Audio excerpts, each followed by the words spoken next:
before we get started, for my readers and my viewers and people like that, introduce yourselves left to right. So, Okay, I'm Sal. My pronouns are she, they, and I play guitar and I sing in Daggers. I'm Bea. My pronouns are they, them, and I play bass and do backing vocals in Shooting Daggers. awesome. I'm Raquel. My pronouns are she, her, and I play drums in Shooting Daggers. Awesome. Right, now, where are you guys from? Because I've got down here, are you UK based? Yeah, we're all based in London, like Southeast London, but we're all from different countries. Yeah. I'm French, Bea's Italian, and Raquel is Spanish. Right. Got you. Yeah, like, there's a full disclosure. There's a few reasons why I jumped on this interview, right? One, as you can tell, I'm a skater, right? So, Yeah. So that's the first reason. Two, I have a 16-year-old skateboarding son who was born my daughter, right? So my 16, just learning how to ollie right now, okay? So I'm getting cool dad points for doing this. So this is for you, Anthony. Right. And three, I love hardcore and heavy metal. So this is ticking all the boxes right here. Sick. So, right, so you released demo, which is now available as an EP in 2019, and then did a split with Death Pill. Am I correct? Ukrainian band? Yes. Mm-hmm. Yeah, so that was 2023.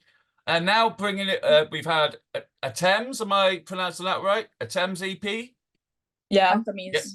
That's correct. And now we've got this amazing album, Love and Rage, which I adore this record. It's fantastic because I'm like a proper old school skate punk kid. So there's a lot of anthems on there that I was like, yeah, I could see that on a skate video, you know?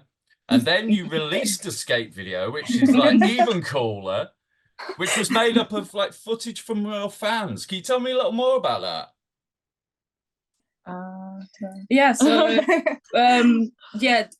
This song was just born for that, I guess. Yeah. As soon as we heard the lyrics and everything, it was a song that Sal wrote for the love for skating, and especially queer skating and skating with women. So when we had to decide of a video clip, at the beginning we thought about something more built, like filming us, but then we were like, you know what, let's just ask people to send us footage. That's so cool.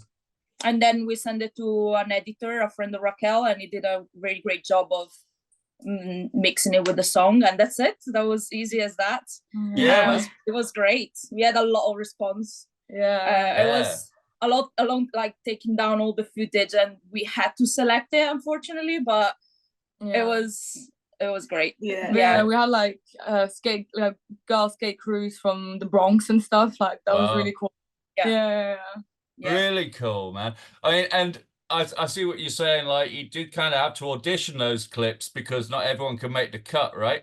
So, I love it. It's really pacey. And like being from where I'm from, like obviously I came up through skating in the 80s. So skate videos were gnarly like that. You know, it was all like found footage, like quick chop together with some gnarly punk rock behind it. I mean, what's not to love? You know what I mean? Yeah, that was the idea actually, because our previous videos are like really like 90s aesthetic. So we thought, it's perfect. We can make an skate tape, you know, like an old one from the 90s. And I think it looks like that. Like Fernando, the video editor, he made a really good job. It's really good. Absolutely. Yeah. You've got to keep it looking gnarly in that situation, haven't you? Just to get it authentic. So what came first, right? Did you meet through the band? Or was it like you were skating and you met each other? Or how did you meet? We just met, Bea and I, we met on a musician app in 2018 because I just moved to the UK and we just didn't know anyone in the punk scene. We just didn't know anyone in London at all. Like no one. I mean, I didn't know anyone. Like Bea was living there for a few years. Right. But basically we just got in contact and then we started going to shows and then we had a drummer and then he left and then we met Raquel through new people that we met in the scene, basically. Cool. Yeah. Cool. So have I read your press release right? You all skate as well as doing the band, is that right? No. No, I'm the only one who's. You're the only skates, like, skater. Right, Yeah. gotcha. I used to go on a longboard and inline skating, but not skateboarding. Yeah. play, fair play. I'm the skateboarder. Yeah, well, Yeah. that's cool. You got the mic. Yeah. True. So I've been looking at the bands that you've been sharing stages with, and it's like a who's who of all the cool bands that have been around in the last couple of years. I mean, you got Scowl, Gel, Zulu, Spaced. You toured with Spaced. One of my favorite new hardcore bands of Spaced. Like I say new, they're not that new, but yeah, I just love any of the bands from that scene that are doing something different with it, and Spaced are definitely doing something different with it, with their little trippy interludes and stuff like that. Super nice people as well. I got them to record a video message for Liam for Cancer Bats a little while back. Yeah, they were super cool, really good. And yeah, so there was Amel and the Sniffers as well. You toured with those guys? So yeah, we didn't tour. We just did support them on 4 shows when they 4 came shows. to Mexico. Yeah. 2 in 2021 Yeah. and 2 in 2022. Oh yeah. That's it. Yeah. That's a hell of a band. It was great. Yeah, we didn't do like 4 days in a row. It was just here and there, but they were really lovely, and it was really cool. Yeah, that's a hell of a live show they've got. Yeah, definitely. Yeah. So out of all these amazing bands, is there anyone that's stuck out as being super inspirational for you? I mean, all the Sniffers, probably. Because they were like, I mean, obviously, Amy is such a rock star. Like, she's a powerhouse. Like, when she's on stage, she just has this energy that's crazy. Like, she's captivating. Yeah. Also Scowl. Yeah, Scowl. We played with them many times. Oh, yeah, Scowl. I mean, Zulu too, to be honest. Yeah, all of them. Yeah, all of them. Yeah. But to me, like, Amy from All the Sniffers, as a singer, I look up to her. Yeah, also because we opened for them the first time when we only had our first single out. We didn't even have the EP. We didn't have the album out. So it was really important, like, milestone. So that's for sure it's gonna stay. It's one of the most important thing we did. Yeah. You never forget that gig that sort of like put you into a serious concern when you went from just like playing the clubs to, oh, hello, they've turned up.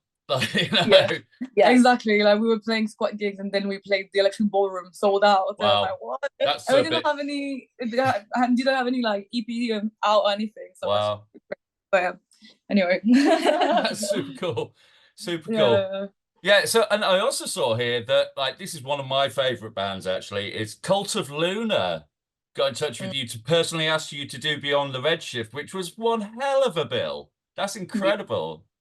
Yeah. That must have felt pretty special to have a band like Cult of Luna, you know. Yeah, that was good. Also, all the bands that played that festival, they were amazing. They were mind-blowing, right? There was a Napalm Death were there, weren't they? Oh, yeah. Yeah. Don't get more hardcore than that. No, yeah, that's true. That was also one of the milestone, I guess, because we felt like kind of recognized as well as musicians. Yeah, that makes sense because totally. everyone they're such nerds, such like complicated structure band, and then it was really good. We got really inspired that night as well. Yeah, there's a lot to be inspired by on that bill, honestly. From all areas, just incredible. Yeah. And they picked you, like sort of hand-picked you. Crazy. That must make you feel very, very good. Yeah. I mean, I didn't know them at first, and then Raquel was like, "Oh my god, like we need to say yes." Like, it's not really like I wasn't really listening to that kind of bands at first, not really my scene. But then it was really, really good. Oh yeah. I mean, I don't know a single journalist, metal fan, anyone who doesn't have a lot of reverence for Cult of Luna. They're iconic, I would say. Yeah. So, getting onto your album, Love and Rage, love it, really, really do. And what I really like about it is you've got a diverse range of influence. It's not just straight up hardcore, which is what I really respect a lot out of this new breed of hardcore bands. Bands like Zulu, bands like Space, bands like yourself, who mix it up a little, let their influences shine a little. There's a couple of tracks, and tell me if I'm hearing this right or if I'm hearing it wrong, but there seems to be a couple of tracks quite grunge influenced. And when I say grunge, I don't mean like the commercial sort of stuff, but like more like Dinosaur Jr. and a little bit of Nirvana sleep sneaking in there and stuff. Is that right? Am I hearing that right? I don't know. maybe a little bit, because I think they weren't our inspiration. Like we weren't thinking of them, but we probably were inspired by people that were inspired by them. Sure, sure, yeah. It's like the chorus of Tunnel Vision. Like it's that sort of drone on it. I think that is what kind of gives me the sort of Nirvana vibes on it. Okay, cool. Yeah. Maybe it's subconscious. I mean, probably, to be honest. Like there was some influential that I'm pretty sure people that inspired us were listening to them. No, you just soak it up as a sponge, don't you? Yeah, I think so. In the ether. It's just we don't even recognize it, but it is inside of us. Nirvana is in us without even wanting to. Yeah.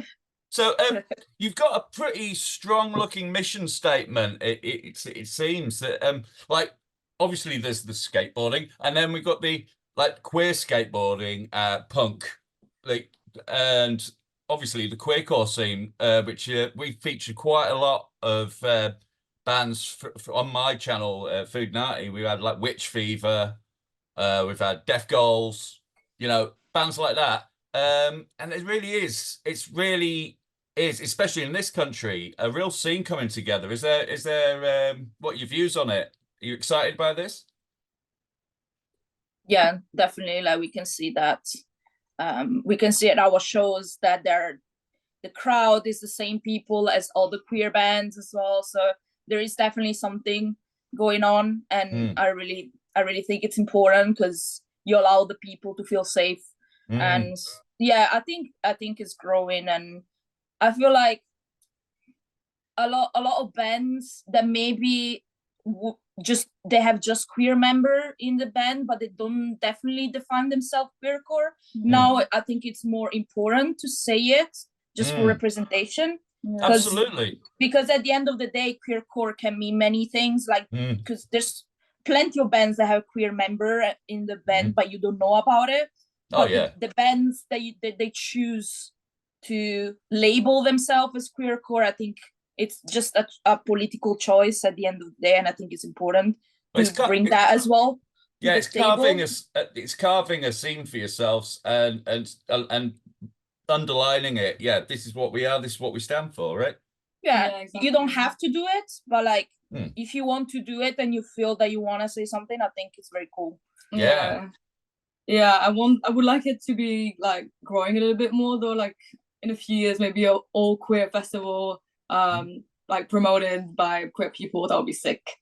I would want it to grow, to be honest. I feel like it needs a bit of growth. It seems to be coming it's coming together now, but I think in a few years' time when people could be brave enough to be like your band and just like, say, hey, this is what we are, and you will have that bill start to come together, won't you? Yeah.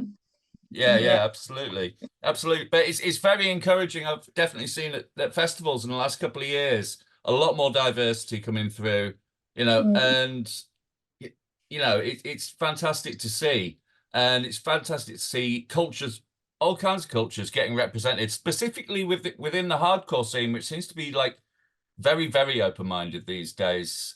Like when you've got bands like Zulu who are referencing old reggae records and stuff like that, and celebrating Black Power. And then you've got bands like yourselves and Death Goals who are celebrating like queercore and, headlining bills, doing amazing tours as well. It's not an underground concern anymore, is it? Yeah, it could be more though. It could be more. Absolutely. It can always be more. We could always could always be more. Definitely. So now the album's out. It's such a well-rounded piece of music. Like just as a whole, it works as an entire narrative, which is something I really like about it. It's you can listen to it from beginning to end, and it's pacey. There's a lot. It keeps you moving. Was that a conscious effort because it's quite a short album, but it gets a lot done. Yeah. Well, yeah, I suppose we choose the order of the songs on purpose. We wanted to be like, I don't know, not connected, like, but yeah, we wanted to have like a flow, dynamic into the thing, not just put one song after another, you know? Yeah. But we didn't write them like on purpose to like, oh, we're gonna write this song because this song is very energetic, so we're gonna write a slow one. We just wrote them all and then we decided to put them in this order. That's it. I mean, one of my favorite parts of the record is A Guilty Conscience Needs an Accuser, which is like a real down-tempo sort of respite section in the middle of the album, which is great when you, because not only does it get you chance to catch your breath, but B, it's just, it builds up so well into the next tune. It gives you that sort of almost like, you know, roller coaster bit in the middle. Fantastic bit of songwriting. I had to big you up on that one. Oh, thank you. No problem. No problem. So what's the plan for the rest of the year? You're going to be hitting the festivals hard this summer? A couple. Yeah, we have festivals. We have some shows we're gonna play. We're gonna write new music, and yeah, we're just gonna play. Yeah, we will tour. We don't know yet exactly when, where, but we'll see. Yeah, well, yeah, we're still waiting. Yeah. Yeah. So who should I be watching out for? Let's who needs shouting out? Which other bands should we be looking out for, especially in the queercore scene that my readers might not have heard of? Caution Elderly People. They're a young noise punk band from London. They're really, really good. Traidora. Traidora is, well, it started as a solo project, but now she found like people to collaborate with her, so it's like it's gonna start to play as a full band, and it's a really cool like punk, like raw punk project. Cool. Yeah, and then I would say Trolls from Toulouse. Cool. The Royal Girl band, and they're really cool. Excellent, excellent. Well, I'm hoping that one of your tour dates brings you through Leeds here. We've got a place called Boom, right? Yes. So I'd love to get down there and photograph you guys ripping it up at Boom. That'd be awesome. Yeah. So any last words while we sign this off? Anything you want to say? Want to shout out? Stay rock and roll. That's as good as any. Well, Shooting Daggers, thank you so much for being with me today. And like, I can't state enough to the people reading and watching. Go check out Love and Rage. It's out now on New Heavy Sounds.